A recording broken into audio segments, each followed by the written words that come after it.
মাননীয় বিচারপতির এজলাসে একেবারে এক অদ্ভুত এবং রহস্যজনক দুর্নীতিতে ভরা প্রাইমারি টেটের এক প্রমাণ পাওয়া গেল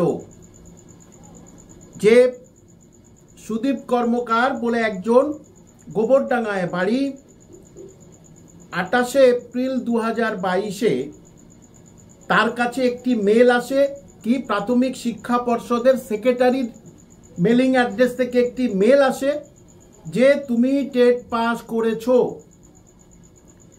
কি হয়েছে, সে 10 লক্ষ টাকা জমি জায়গা বিক্রার বাবা 10 লক্ষ টাকা জমি জায়গা বিক্রি করে দিয়ে ব্রোকারকে দিয়েছে, ওই এলাকা ব্রোকারকে দিয়েছে সামথিং ঘোষ।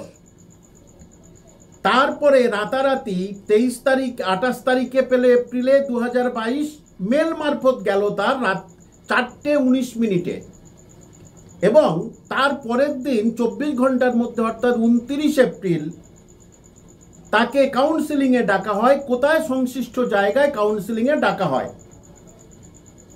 দেখুন, ইন্টারভিউ হয়নি, টেট পাস যে কেউ হতে পারে। এবং সে যখন কাউন্সিলিংয়ে গেল তখন তার কাছে লিখে নেওয়া হলো, সাদা কাগজে লিখে নেওয়া হলো যে আরও 2 লক্ষ টাকা দিতে হবে, 2 লক্ষ টাকা দিলে তবে কিন্তু তুমি চাকরি পাবে। তারপরে আবার যা হোক করে 2 লক্ষ টাকা জোগাড় করে দিল, দেওয়ার পরে দেখা যাচ্ছে তার চাকরি কিন্তু আজও পর্যন্ত হলো না, তার কোনো অ্যাপয়েন্টমেন্ট লেটার আর পৌঁছালো না।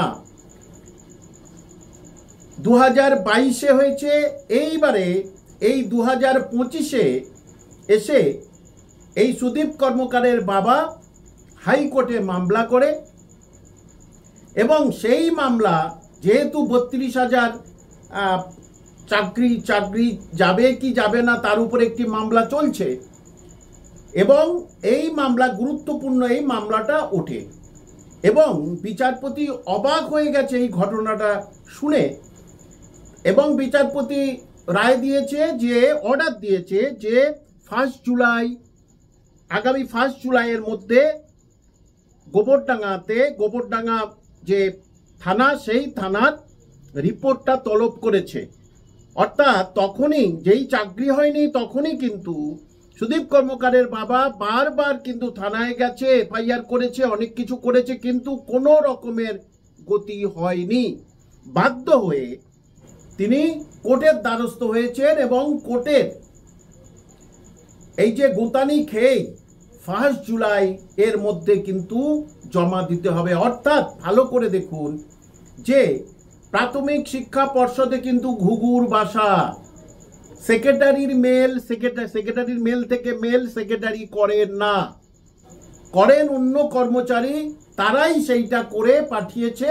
অর্থাৎ এই যে প্রাথমিক শিক্ষা পর্ষদের একটা শ্রেণীর সঙ্গে বাইরে বিভিন্ন দালালদের একটা যোগাযোগ অবশ্যই ছিল, আর তার ফলে এই ঘটনাটা ঘটলো। অর্থাৎ আরো কিন্তু দুর্নীতির মধ্যে দুর্নীতি উন্মেচিত হবে।